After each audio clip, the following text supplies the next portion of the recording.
Salut à toi. Si t'es sur cette vidéo, c'est que tu as vu que cette année, Apple ont sorti 4 iPhones. Et sur ces 4 iPhones, j'en ai commandé 2. Je vous explique pourquoi. On les déballe. C'est parti. Pense à t'abonner, liker, commenter la vidéo, ça ferait énormément plaisir. Merci à toi. Bonne vidéo. Je te laisse avec l'unboxing. Donc, comme l'année précédente, on se retrouve avec des boîtes blanches. Donc, directement, ce qu'on fait, c'est qu'on ouvre par le bas. Tadadadam. Qui c'est qui avait découvert qu'on avait commandé un iPhone 13? Qui aurait dit ça? Donc l'iPhone est blanc. On découvre que le téléphone est blanc, d'un blanc qui est très très très beau, très sympa. Avec les petits reflets de lumière, ça rend trop trop bien. On tire par la petite languette tranquillement. On découvre que le dos du coup est glossy.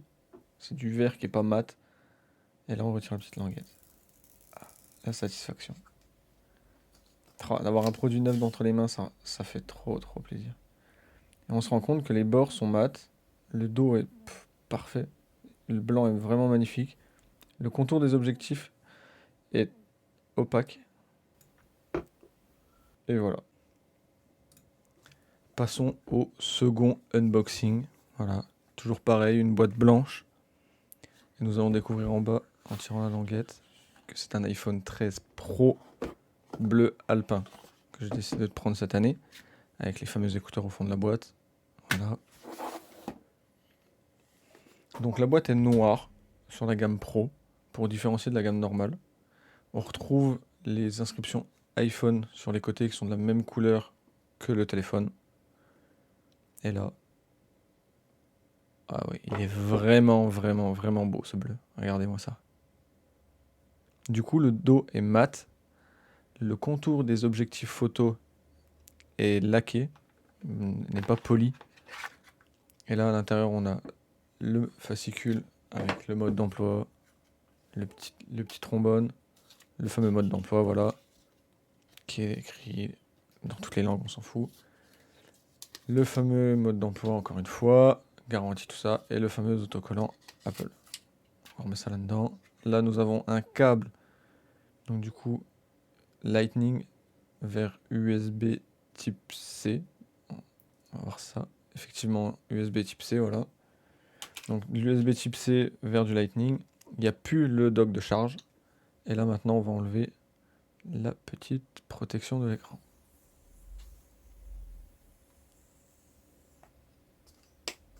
C'est en découvrir deux le même jour, c'est ça n'a pas de prix. Donc on constate que les bords sont brillants. Bon, les traces de doigts, ça se voit direct. Le dos est mat. C'est vraiment beau. C'est vraiment, ça change du 13 normal. Les objectifs photos sont vraiment énormes. Oh là, c'est vraiment beau. C'est vraiment un produit haut de gamme. Les finitions, là-dessus, on peut rien leur reprocher à Apple. Donc le dessous, on retrouve le prise Lightning, le bouton verrouillage. Et là, on l'allume. Et du coup, iOS 15 va se démarrer avec sa nouvelle puce. On va en parler juste après d'ailleurs de sa nouvelle puce. Donc iOS 15, quand on le démarre, il va nous dire bonjour dans toutes les langues, si tout se passe bien. Et on va pouvoir enfin constater que l'encoche est plus petite. Donc j'aurai pas de point de comparaison aujourd'hui parce que j'ai pas d'iPhone 12 sous la main. Mais d'après les photos, je vais vous mettre une photo là pour vous montrer la différence entre l'iPhone 13 et l'iPhone 12. L'encoche est beaucoup plus petite.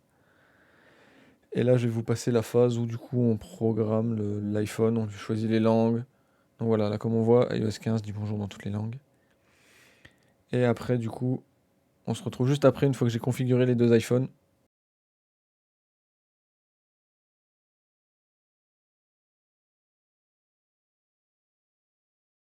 Donc sur ces nouveaux iPhones, il y a quelques petits points que j'aimerais mettre en avant de vous décrire les nouveautés qu'il y a.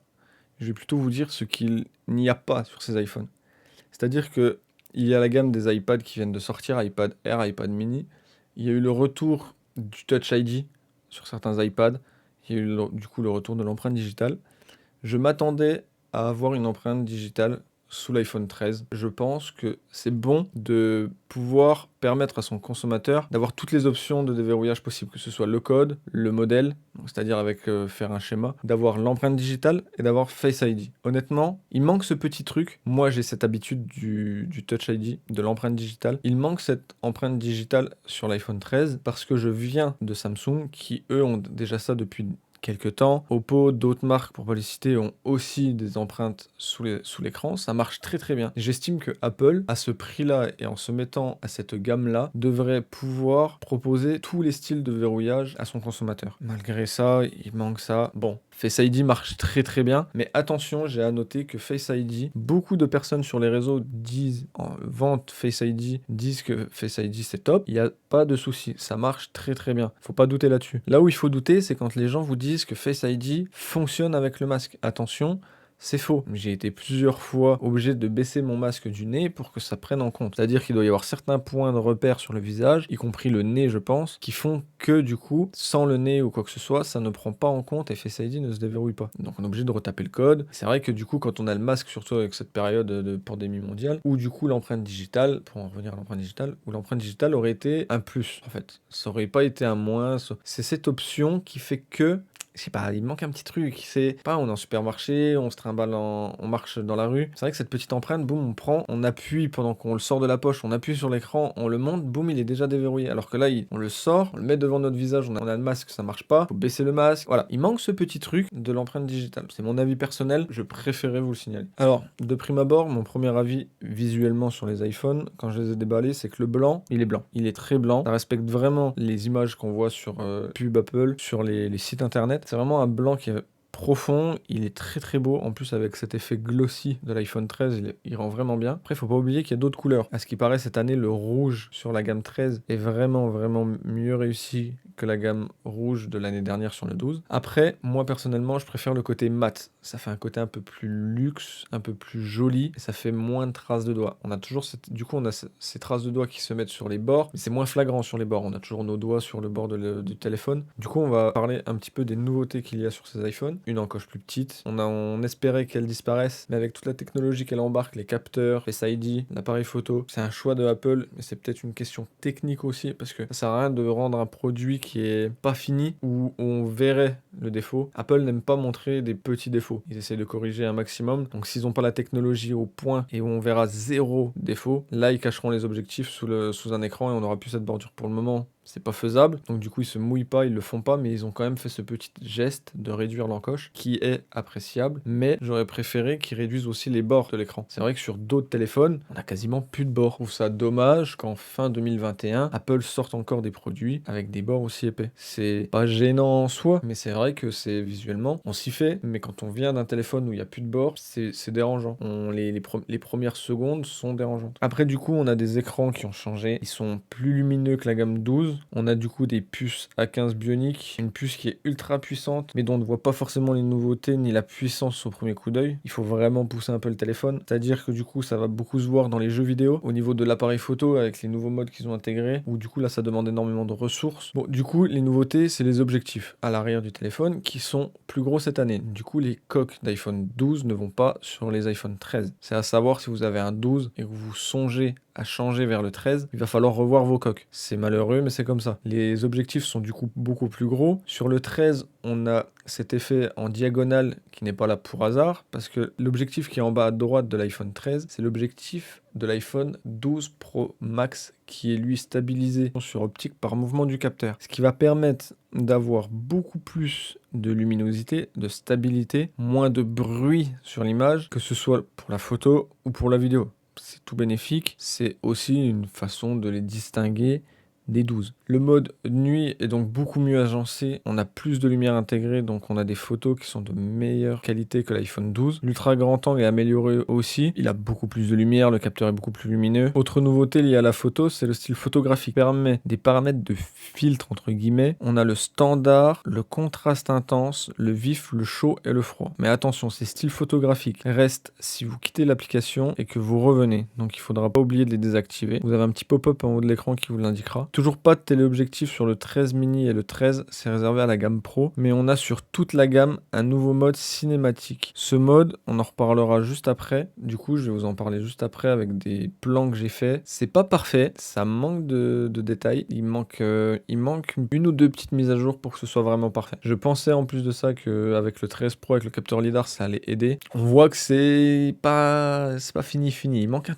tout petit peu. C'est bien, c'est très bien de proposer ce genre de mode, mais il manque un tout petit truc. Donc on en reparlera juste après. À savoir aussi que du coup, le mode cinématique ne permet pas de filmer en 4K, mais uniquement en 1080. Attention, il faut bien faire attention à ça. Si vous voulez travailler uniquement sur des fichiers 4K, le mode cinématique ne sera pas fait pour vous du coup. Les batteries, parlons-en. Les batteries sur l'iPhone 13, faut compter plus d'1h05 estimé comparé à l'iPhone 12. Pour le 13 Pro, il prend toutes les nouveautés que je viens de vous citer et on rajoute un nouvel écran ProMotion qui permet le 120 Hz adaptatif.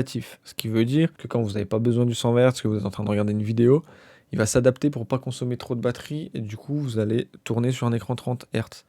60 Hz. Vous n'allez pas voir la différence, mais ça va vous permettre de garder un peu de batterie parce que du 120 Hz tout le temps, ça consomme. Donc voilà, on attendait malheureusement ça peut-être sur la gamme 12 Pro ou quoi que ce soit, ou même peut-être un peu avant. C'est vrai que plusieurs constructeurs autres que Apple le font déjà depuis quelques années, commencent à bien maîtriser la technologie, font des bonnes autonomies de smartphone. Voilà, c'est un peu dommage que ça arrive tard, mais c'est arrivé. On va pas non plus s'en plaindre, c'est là. La gamme Pro en photo, on le sait, a toujours le téléobjectif qui passe d'un x3 à un x2 comparé à l'iPhone 12 Pro, mais qui sur le 13 Pro est compatible mode nuit. Alors attention, ça change tout.